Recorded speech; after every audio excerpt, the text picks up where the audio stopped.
আমাদের গ্রামে যদি এই খিচুড়ি কেউ রান্না করে নির্ঘাত বলবে যে পচা ভাতে যাও রান্না করছে, মানে টক ভাত।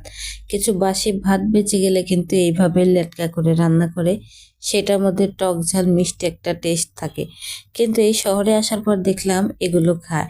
তো আমরা কিন্তু ভুনা খিচুড়ি বেশি পছন্দ করি, পাবনার মানুষ আমরা। তো এই লেটকা খিচুড়ি কিন্তু একদমই জানি না, খাওয়া দেখিও নাই।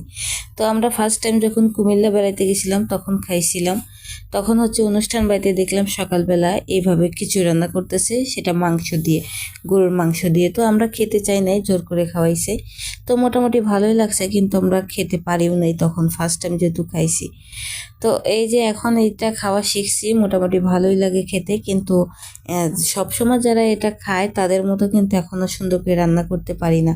তো আমাদের গ্রাম থেকে ঢাকায় হচ্ছে এই যে বছর দুয়েক আগে আত্মীয় স্বজন আসছিল একটা বিয়ের অনুষ্ঠানে। তো পাবনার মানুষের জন্য ভুনা খিচুড়ি সবসময় ওরা পছন্দ করে। সেটা রান্না না করে এই লেটকা খিচুড়ি রান্না করছিল। বিশ্বাস করেন ভাই, আমাদের গ্রাম থেকে যতগুলো মানুষ আসছে কেউ কিন্তু খায় নাই, মানে দেখেই ওইটা খায় নাই।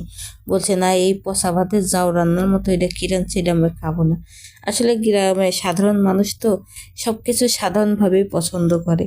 তো যাই হোক, আমরা এখন খাইতে খাইতে অভ্যাস হয়েছে, বেশ ভালোই লাগে। কিন্তু এত ভালো করে এখনো রান্না করতে পারি না, কিন্তু ভুনা খিচুড়িটা আমি বেশি রান্না করি।